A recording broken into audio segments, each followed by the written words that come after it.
সে খেয়াল করলো রোদি তার নিরানন্দ জীবনের এক ফালি হাসি। এবার রাত বাড়তে বাড়তেই বর্ষণের মনে শূন্যতা বিরাজ করতে লাগলো। কেটে গেল অনেক মাস, রোদের দেখা আর পায়নি বর্ষণ। পাশের বাড়িতে খোঁজ নিয়ে জেনেছে তারা বাসা ছেড়ে দিয়েছে। এই গোল পৃথিবীতে যদি আবার সাক্ষাৎ হতো, মেয়েটির মায়ায় পড়ে গেছে সে। কিন্তু কখনোই আর দেখেনি রোদকে, নামটিও কিন্তু জানতো না। নয়তো কি বর্ষণ খোঁজ নিত না? বাকি জীবন রোদের অপেক্ষায় কাটিয়ে দিয়েছিল বর্ষণ। আসলে কি জানেন হৃদি, সময় থাকতে ভালোবাসার মানুষকে ধরে রাখতে জানতে হয়, নয়তো তাদের হারানোর আক্ষেপ আর শূন্যতা সয়ে যাওয়া অনেক ভয়ঙ্কর। তা হয়তো যে হারায় সেই বোঝে। অরুণিকা দ্বিতীয় চিঠিটিও ডায়েরি রেখে দিল। খেয়াল করলো তার চোখের কোণায় অশ্রু জমেছে। বাকি দুইটা চিঠি আর পড়ল না, অন্য একদিন পড়বে। এমনিতেই তার পড়া আছে, জানা আছে সেই চিঠির কথা আর গল্প, কিন্তু বারবার পড়ে অদ্ভুত শান্তি পায় সে। চিঠির ফাঁকে গেঁথে থাকা ঘ্রাণ আর অচেনা মনে হয় না, মনে হয় খুব আপন। তুর্যের মোটর সাইকেলের চাকার সামনে বসে আছে একটি মেয়ে, পরনে গোলাপি সালোয়ার কামিজ। তুর্য মোটর সাইকেল থেকে নেমে চেঁচিয়ে বলল, এইভাবে মারার জন্য কেউ রাস্তায় নামে? আপনি ইচ্ছে করে আমার বাইকের সামনে চলে এসেছেন। পরিচিত কণ্ঠ শুনে উপমা চোখ তুলে তাকালো। তুর্য তাকে দেখে থমকে গেল। পথচারীরাও উপমাকে টেনে উঠালো। মেয়েটা হাঁটতে পারছে না, অথচ তুর্য হাঁটতেও এগিয়ে দিল না।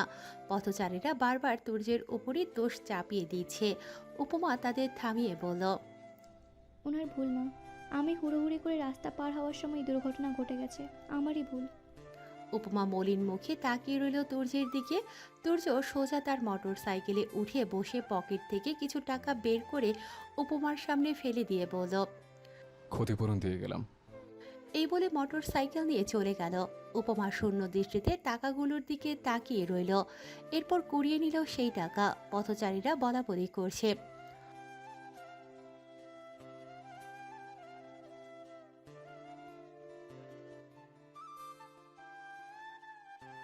উপমা খুঁড়িয়ে খুঁড়িয়ে হাঁটছে আর টাকা কটির দিকে তাকিয়ে আছে। তার চোখ ঝাপসা হয়ে এসেছে। তার মেয়েটার দুদিন হচ্ছে খুব জ্বর, কিছু খেতে পারে না। ভালো কিছু কেনার জন্য টাকাও হাতে ছিল না। এই টাকা ফেলে দিলে পাপ হবে। অভাব মাথায় এলে আত্মসম্মান বোধহয় হারিয়ে যায়। উপমা সেই টাকা দিয়ে দোকান থেকে মেয়ের জন্য ভালো খাবার কিনে নিল। কিছু ফলমূল কিনে বুকে জড়িয়ে মনে মনে ভাবল, এটা খেলে মেয়েটা আমার একটু স্বাদ পাবে। বেতনটা দিয়ে দিলে আরও কিছু কিনে নিতে পারতাম। থাক, মেয়ের বাবা দিয়েছে, আমার মেয়ে এতেই বেশ খুশি হবে। বাবা দিয়েছে বলে না খেয়ে থাকবে না। এসব ভাবতে ভাবতে চোখ মুছল সে। না জানি তার ভাগ্যে কি রেখেছেন বিধাতা। অরুণিকা বইয়ের পাতা উল্টালো। তবে আজ মঙ্গলবার নয়, না মুহূর্তটি ভোর। হিমালয়ের অনুরোধ ফেলবে না সে। কিন্তু বিগত এক মাসে তার যেই 4টি কবিতা পড়ার সুযোগ হয়েছে, তা তো আবার পড়া যায়। অরুণিকা পড়ল সেই কবিতাটি, যেই কবিতার পাতায় বাদল আর রোদেলার অসমাপ্ত প্রেম গল্প নিয়ে লেখা চিরকুটটি খাম পেয়েছিল সে। ঘরমাত্র অবেলায় আসিয়াছে সে চুপি চুপি, হস্তে শোভা পাইয়াছিল 1 ডজন কাচের চুড়ি। তার বদনখানা সেদিনই মোর মন করিয়াছে চুরি, আজও তাহার রূপ আমি ভুলিতে না পারি। দিয়াছিলাম তারে ফুল, ফিরিয়া দিল সে আমারই ফুল। হারাইয়া তারে পাইতেছি না কুল, দিতাছি কেমন ফুলের মাসুল। রোজ আমি তাহার স্মরণে একখানা ফুল গাছি, আসিবে না জানি তবু তার প্রেমেই মাতি। ক্লান্ত আমি ঘুমাইয়া তার কৃষ্ণ চূড়ায় মোর সাথী, ক্ষণে ক্ষণে তাহাতেই নীরব সুরে কান পাতি। যদি শুনিয়া ফেলি তোর হাসির ঝংকার, আমার শূন্য হৃদয় আবার ফিরিবে প্রেমালঙ্কার। পরের পাতা উল্টালো সে, যেই পাতায় বর্ষণের অপেক্ষা গল্পটির খাম রেখেছিল হিমালয়। প্রেম ঢাকা পড়েছে মোর অবহেলায়, শূন্য দৃষ্টিতে আজও সেই প্রেম খুঁজি। ভাবিয়াছিলাম থাকবে সে মোর বদ্ধ হিয়ায়, হারাইয়া তারে মনের সাথেই বুঝি। চক্ষু বড় অন্ধ ছিল, দেখিলাম না তার প্রেম। শকুনি মোর সুখ কাড়িল, পাইলাম না ফিরে হেম। বেলা গড়াইতেছে নিস্তব্ধ হাহাকারে, ফিরিয়া আসিতেছে ভুল। রোয়াকে বসিয়া ভাবিতেছি তাহারে, দূরে দাঁড়াইয়া হাসিতেছে এক শুল। অপেক্ষা মোর যদি সে আসে মোর দরজার দ্বারে, জ্বলিবে প্রেমদীপ, জানিভিয়াছিল অমাবস্যার আধারে। বইটি মেঝেতে রেখে তার উপর মাথা রাখল অরুণিকা। হিমালয়ের প্রতিটি লেখায় এত হাহাকার কেন? কেন এত বিচ্ছেদ, এত বিষাদ? ভীষণ জানতে ইচ্ছে করে সেই মানুষটির সম্পর্কে। কোথায় যে হারিয়ে গেল সে? কত প্রশ্ন জমে আছে মনে। অরুণিকা পরের পাতায় রাখা খামটি খুলল। বেরিয়ে এলো তৃতীয় চিঠি। সেখানে লেখা, প্রিয় হৃদি, এই তো মাত্র কটা দিন, এরপর শুরু হবে শীত। এই মাসটি এলেই কেমন রিক্ততা ছড়িয়ে পড়ে ধরায়। আমার ভীষণ চমৎকার লাগে এই ঋতু। ষষ্ঠ পালার মাঝে এটি হয়তো চমৎকার একটি ঋতু, যেই ঋতুতে ভোরবেলা আশ্চর্যজনক সুন্দর। জানি না কখন আপনার পাশে দাঁড়িয়ে এই ভোরের সৌন্দর্য উপভোগ করতে পারবো কিনা, তবে ভীষণ চমৎকার হতো। আপনার পছন্দের ঋতু কোনটি? আরে, ঋতুর কথায় মনে পড়ে গেল একটি গল্প। গল্পটির নাম খামখেয়ালি দিলে ভালো হবে। পড়বেন গল্পটা? আচ্ছা বলছি। বালকটির নাম ছিল রিক্ত, বালিকার নাম পূর্ণতা। বেশ না নাম দুটি? রিক্ত আর পূর্ণতা কাজিন ছিল। রিক্ত বেশ পছন্দ করত পূর্ণতাকে, একসাথে তাদের বেড়ে ওঠা। একদিন তারা খেলতে গেল নদীর পাড়ে। হঠাৎ পা পিছলে পড়ে গেল পূর্ণতা।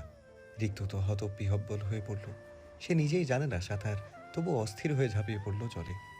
পূর্ণতার হাত ধরল সে, যথাসম্ভব ঠেলে কুলে আনার চেষ্টা করলো তাকে। পারল সে, কিন্তু নিজেই ডুবে গেল অতল নদীতে, হারিয়ে গেল স্রোতের সাথে। এরপর কেটে গেল অনেক বছর। পূর্ণতা প্রায় নদীর ঘাটে এসে একটি করে দিয়া জ্বালিয়ে ভাসিয়ে দেয়। লোকে জিজ্ঞেস করে, এই কাজ কেন করো তুমি? পূর্ণতা বলে, আমার জীবন পূর্ণ করিয়া চলিয়া গেল সে রিক্ত হাতে। আমি শূন্য চক্ষু মেলিয়া চাহিয়া থাকি, সে জানি না আসিবে আবার কবে। তবু একটুখানি আলো পাঠাই তার গহীন ঘরে, যদি সে বুঝে ধরায় কেউ তো আছে যে খুব করে ভালোবাসে তারে। শূন্য দৃষ্টিতে সিলিংয়ের দিকে তাকিয়ে রইল অরুণিকা। আজ তার হৃদয়ে কেন এত শূন্যতা বিরাজ করছে? কেন এত ঝড় বইছে? নিজেকে এত অসহায় কেন মনে হচ্ছে তার? অরুণিকা নিজেই বুঝতে পারছে না তার মনে এত বিষাদ কেন। কোনো উত্তরই নেই তার কাছে। কলেজ থেকে বাসায় ফিরছিল রুহানি। হঠাৎ তার পথ রোধ করে দাঁড়ালো কিছু বখাটে যুবক। রুহানি ভীত দৃষ্টিতে এদিক ওদিক তাকালো। এই ভর দুপুরে পথঘাট ফাঁকা, এখন কি হবে? চিন্তায় পড়ে গেল সে। তবুও মনে সাহস রেখে কয়েক পা এগোতে গেলেই তারা রুহানির আরও কাছে চলে এলো। রুহানি এবার পিছু হটতে বাধ্য হলো। বখাটে যুবকদের একজন রুহানির সামনে এসে তার দিকে ঝুঁকে দাঁড়ালো। রুহানি নাক মুখ সিটকে বলল, এমন গোবর মার্কা চেহারা নিয়ে মেয়েদের বিরক্ত করতে লজ্জা করে না? এই চেহারায় কে পড়বে? বখাটে যুবকটির চোখ মুখ কুঁচকে গেল, মুখ বাঁকিয়ে বলল,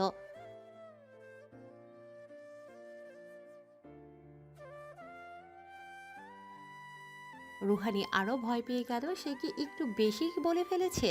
রুহানিকে নীরব দেখে বখাটে যুবকটি তার দিকে হাত এগিয়ে দিতে গিয়েই থেমে গেল। রুহানির পেছনে দৃষ্টি আটকালো তার। চোখ মুখ কুঁচকে সোজা হয়ে দাঁড়ালো সে। রুহানি তো এখনও জড়সড় হয়ে দাঁড়িয়ে আছে। হঠাৎ বাহুতে টান অনুভব করতেই তার আত্মা বেরিয়ে যাওয়ার উপক্রম।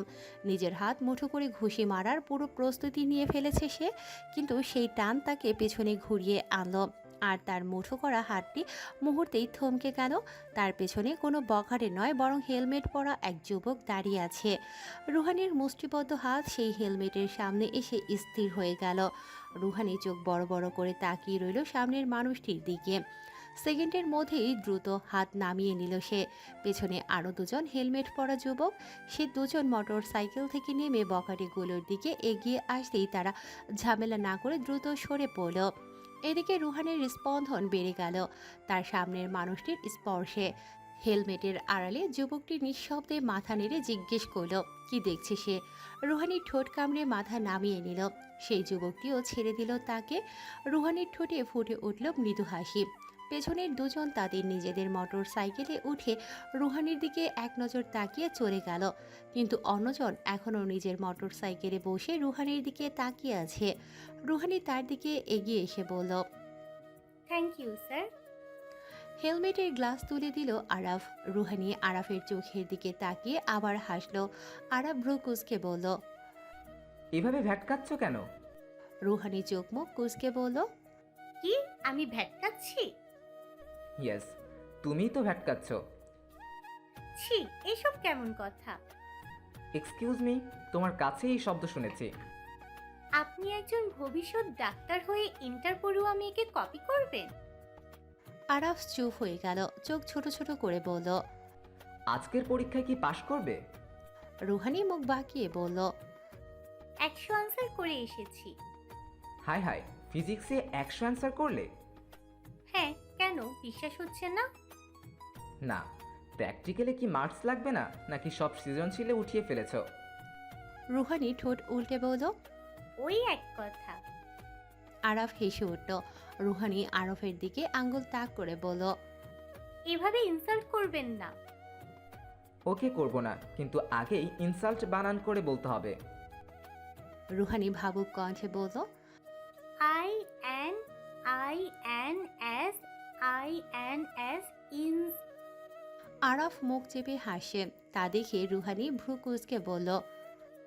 দাঁড়ান না, আজব। জানি তো আমি, লিখলে চলে আসে। মুখে মুখে এভাবে বাচ্চাদের মতো কেউ বানান জিজ্ঞেস করে? ওয়েট, INS ইনস ULT, ইনসাল্ট। ডান। আরাফ হেসে বলল। মনে হচ্ছে 2022 সালে এসে আরেক আদুবন পেতে যাচ্ছি আমরা। রুহানির মুখখানা মলিন হয়ে গেল। অন্যদিকে মুখ ঘুরিয়ে নিল সে। কাদো কাদো মুখ তার। আরাফ রুহানির কপালে হালকা টোকা মেরে বলল। মজা করছি, তুমি এই বছরেই পাশ করবে। রুহানি একগাল হেসে বলল। আপনার মুখে মাশাল্লাহ। মানে? এই যে আপনার কথা যাতে ফলে, নজর না লাগুক এই কথায়। আমি পাশ করলে কিন্তু আপনাদের জন্যই ভালো। কেমন ভালো? বিয়ে। বাবা এরপরেই তো আমাকে বিয়ে দেবেন, আর আপনারা দাওয়াত পাবেন। আরাফ ভ্রু কুঁচকে বলল। তোমার বিয়ে ঠিক হয়ে গেছে? না, কিন্তু বাবা মাকে বলেছিল ইন্টার পাস করলেই পাত্র দেখা শুরু করবে। তোমার তো বয়স অনেক কম। কে বলেছে কম? আমি 18+। আরাফ রুহানির দিকে এক নজর তাকিয়ে ঠোঁট কামড়ে হেসে চাবি ঘুরিয়ে বলল। ওকে, তুমি থাকো, আমি গেলাম। নাকি বাসায় নামিয়ে দেব? নামিয়ে দিলে ভালো, কিন্তু আপনি আগের বারের মতো আমাকে পেতনি বলবেন না তো? আরাফ হালকা হেসে বলল। না, বলবো না। রুহানি একগাল হেসে আরাফের মোটর সাইকেলের পেছনে উঠে বসল। আরাফের পেছনে বসতেই অদ্ভুত এক লাজুকতা ভিড় করল রুহানির চোখে মুখে। আর আরাফ সম্মুখ দর্পণে সেই লাজুক হাসিটাই দেখছে মনোযোগ দিয়ে। এ মন রিক্ততার মাঝে হারাইতেছে, পূর্ণতা দেবার কেউ নাই। এমন বেসুরো গান তুলিতেছি, তান ধরিতে কে আর চায়। হৃদয়ে শুধু তারেই খুঁজিতেছে, কোন অতলে সে হারায়। ঢেউয়ের সাথে স্মৃতি ফিরিয়া আসিতেছে, ছোঁয়ার মতো করে কি কভু তারে পাই। চিরকাল ভালোবাসিয়াছি যারে, সে আমারে ভুলিয়া কোন নদীর ধারে। হৃদয়ের এ দহন কেউ বুঝে না রে, একাই চলিতেছি প্রেম প্রেম অনাহারে। তাহারে কহিতে আমি চাই, হোহে হৃদি, তুমি ছাড়া হৃদয়ে হয় না কারো ঠাঁই। অরুণিকার অশ্রু গড়িয়ে পড়ল বইয়ের পাতায়। বইটি আগলে ধরে ফুপিয়ে কেঁদে উঠল সে। হঠাৎ রুমে রুহানির প্রবেশ। অরুণিকা দ্রুত চোখ মুছে বইটি বালিশের নিচে লুকিয়ে ফেলল। রুহানি ভ্রু কুঁচকে অরুণিকার দিকে তাকিয়ে রইল। এরপর দরজা বেঁধে তার পাশে বসে জিজ্ঞেস করল। কাছিস? অরুণিকা শুকনো হেসে মাথা নাড়ল।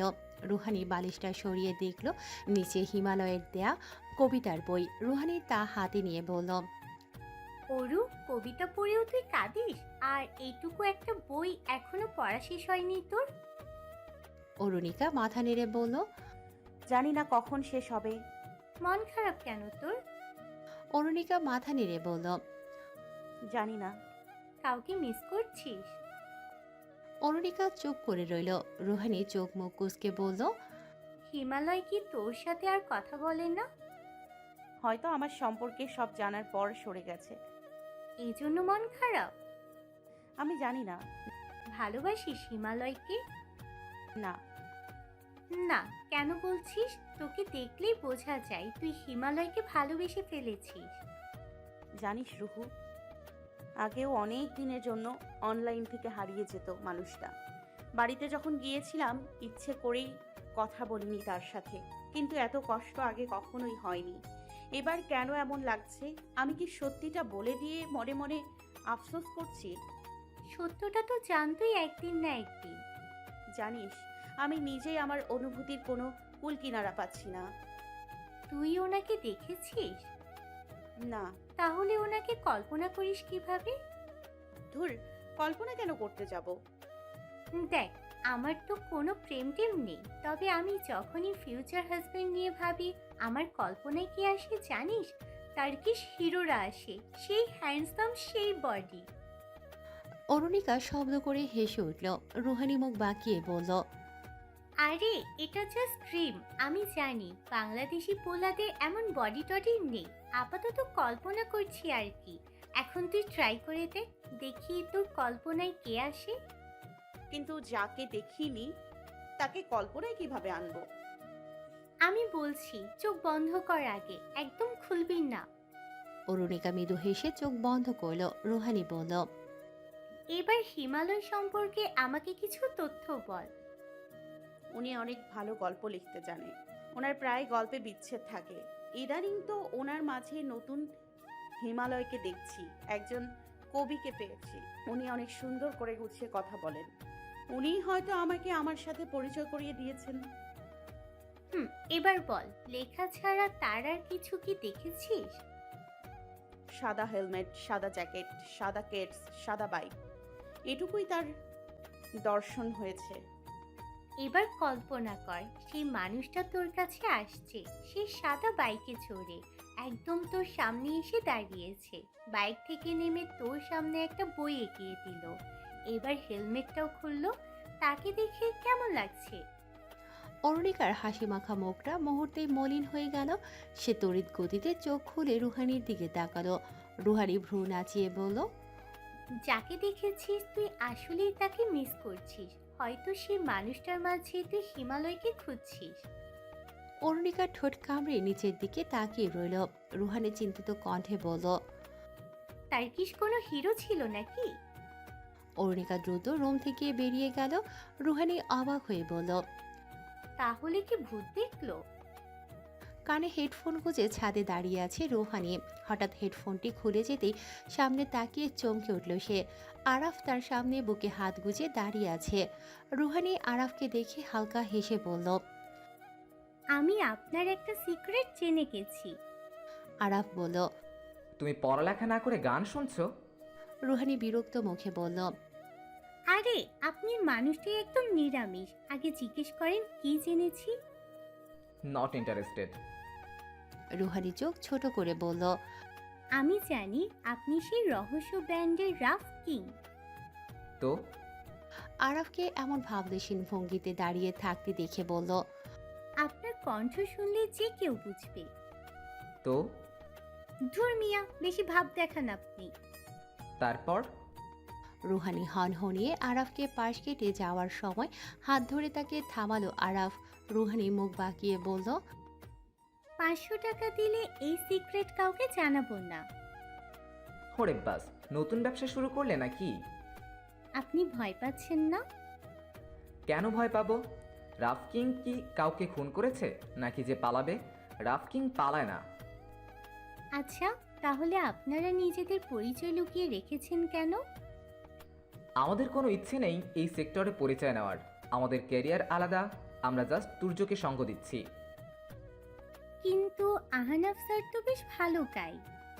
তুমি ওর গান শুনেছ? ওই দিন কনসার্টে শুনলাম, আর ওরও তো প্রায় শুনি। আরাফ চমকে উঠল রুহানির কথায়। ভ্রু কুঁচকে বলল, এখনো? না, আগে শুনতো। আচ্ছা, ওরও কি সত্যি মনকে ভালোবাসে? না, মিথ্যা কথা বলেছে ও। তবে একটা সিক্রেট বলি, বলো। আমার মনে হয় ওরু আহনাফ স্যারকে এখনো ভালোবাসে। আমার তো মনে হয় না। আমি শিওর, কারণ আহনাফ স্যার যাওয়ার পর থেকে ওর মন খারাপ। রুহানি হিমালয়ের কথা বলতে গিয়েও বলল না আরাফকে, কারণ অরুণিকা অনুরোধ করে বলেছিল হিমালয়ের কথা কাউকে না জানাতে। তাই কথাটা কাটিয়ে গেল রুহানি। আরাফ কিছু একটা ভেবে বলল, কিন্তু ও তো সংসার ভেঙে ফেলতে চাইছে। আপনি মুভিতে দেখেননি, নায়ক যখন কাছে থাকে নায়িকা বুঝতেই পারে না সে কত ভালোবাসে নায়ককে। মুখের উপর বলে চালিয়ে যাও, নেহি রহে না তোমার সাথ, কিন্তু যখন ডিভোর্স পেপারে সাইন করতে বলে তখন কলম ধরতে কাঁপাকাঁপি শুরু, আর ব্যাকগ্রাউন্ডে স্যাড মিউজিক। আহা হা হা হা, আহা হা হা হা হা হা।